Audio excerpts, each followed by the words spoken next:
YouTube. So today we're going to do an alternator job on a Infinity G35. Now I will tell you this, if you have this particular car and you're doing this particular job, it's so much easier if you do it from the bottom. I already have the car up in the air so that you can see, but check this out. From the bottom, look at that, the alternator is right there. Okay, you see that? There's not but a few bolts to take it out and a plug in or two.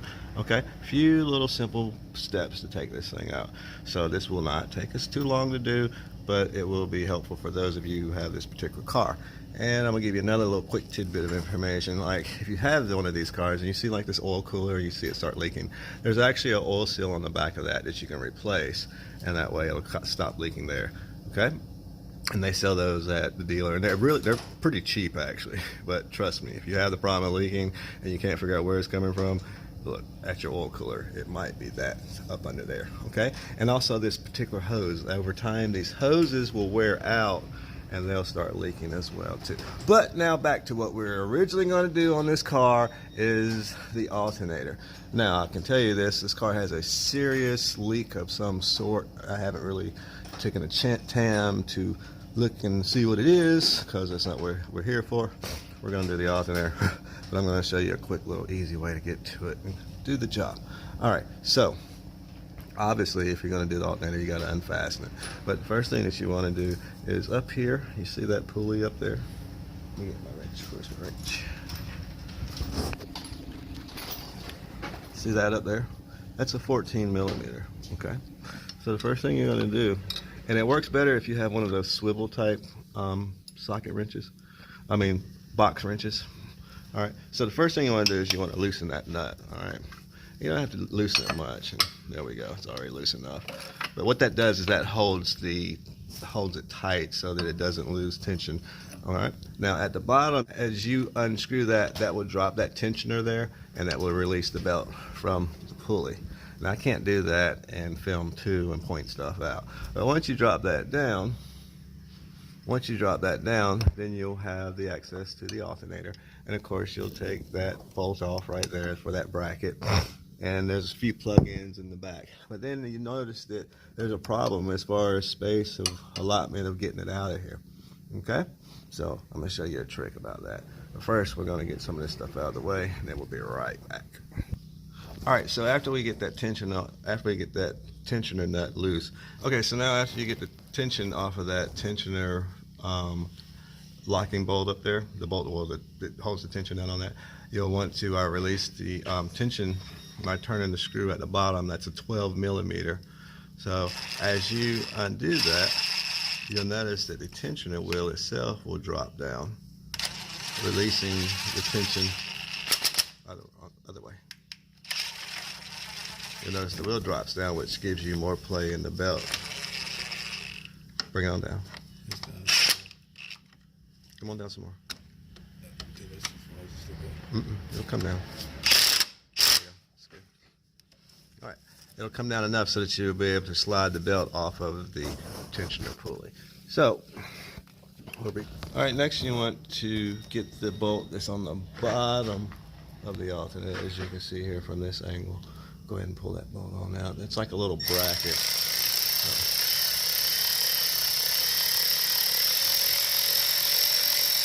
Perfect.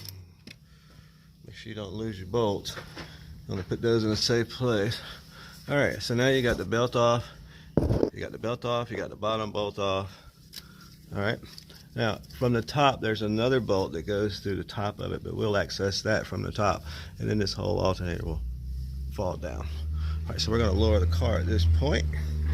In the meantime, while the car's lowered, I'm going to show you the new part.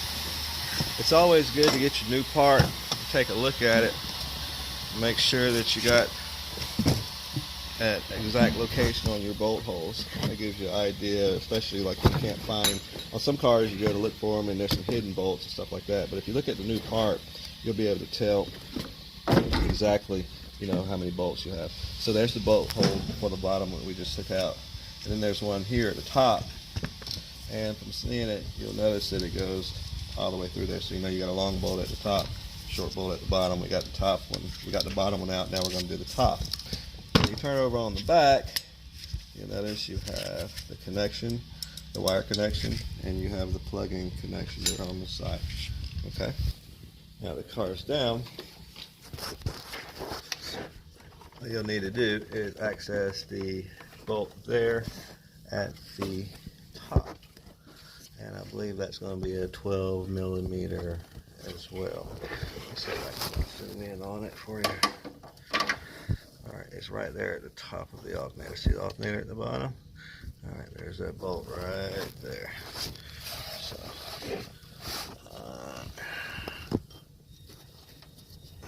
right there. You want to change that bolt, pull that bolt out right there. Alright, so we'll go ahead and get that out of the way, and then we'll drop our alternator. Now, one issue you may run into is the fan. That bolt being really long, it may run into the fan. If you're concerned about that, take out the radiator cooling fan assembly here. That way you'll have more space to pull that out. Alright, if you're not a novice to it, then you can just unloosen it and, you know, wiggle it around and get it out that way. But either way, if it causes you issue, take it out. That way it doesn't cause you any issue, you know, damage anything. But if you think you can manhandle it out, go ahead and manhandle it out. All right, we'll get that out, and then we'll be right back. Okay, so now that we got that bolt loose, you'll notice, like I was saying before, it will make contact with the radiator cooling fan. So the easiest way to get by is either lift it up or take the whole thing out. Now you can't just lift it up by removing, of course this one's broke, but you can remove that. You'll have to remove the upper radiator hose as well. So you'll spill a little bit of coolant. But once you get it lifted up high enough, then you can take that out. Or if you don't want to lift it up, just take like I said, just take the whole thing out, and you don't have to wrestle with it or nothing like that. All right, so we're going to remove it and make it easy. That way, for video purposes, you can see in there a lot clearer too. Alright, so to get that off, you'll need to remove the air cleaner box, the air filter. And then behind the air filter box, there's a 10 millimeter screw that's down here. We're going to get this air filter box out of the way, and then we'll show you that 10 millimeter down there. Alright, so now that we have the air cleaner box out of the way, we have access to that 10 millimeter screw there. There's a wire connection there. Another wire connection there, and then you can tilt this up and out of the way, and actually you won't have to undo that hose if you do it that way. But for those of you who want to try it the other way, you can undo that one and undo that one, and then you can like wiggle it up out of the way. But you know, that's for those of you who want to try it the hard way. Alright, so anyway, we'll take this screw out.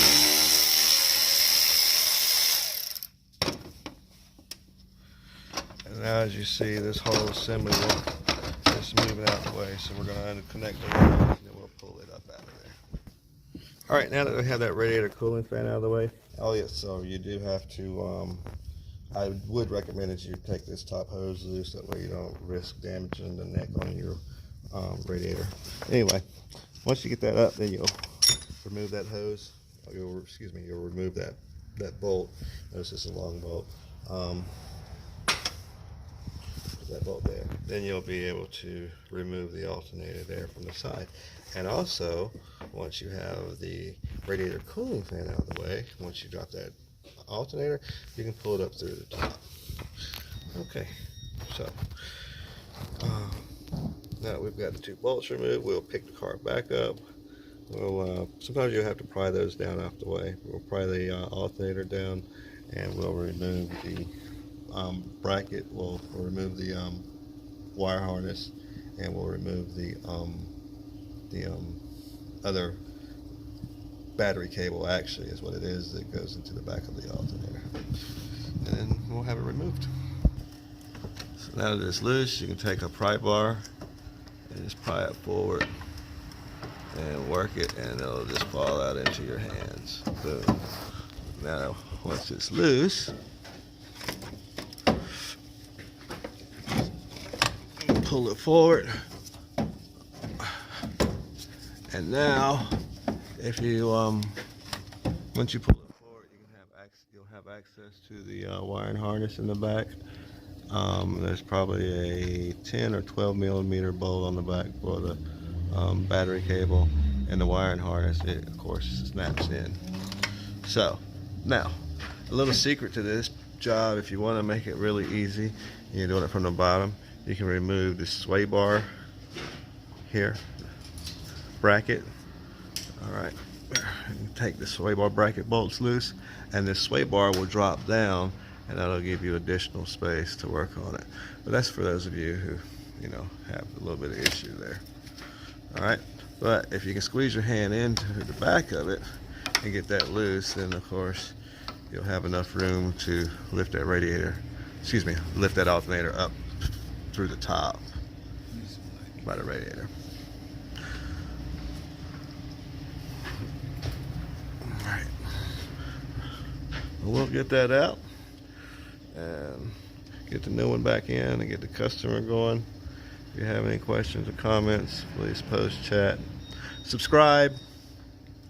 Like I say, this is a really easy job. It's just a few little tips to make it easier, like I say, with the sway bar. And you'll notice the sway bar bushing needs to be replaced too. So you always want to point stuff like that out to your client. All right, until next time, YouTube, if you have any questions, please post, chat, subscribe, and thanks for watching. You can turn it to the side there.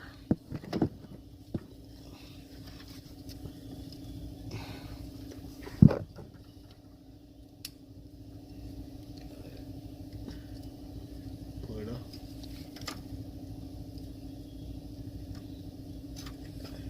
Got it? Yeah, I just need to hit that wire. All right. Hit that wire and then it's out of there. Again, thanks for watching, YouTube. Oh yeah, putting it back in is the reverse of taking it out.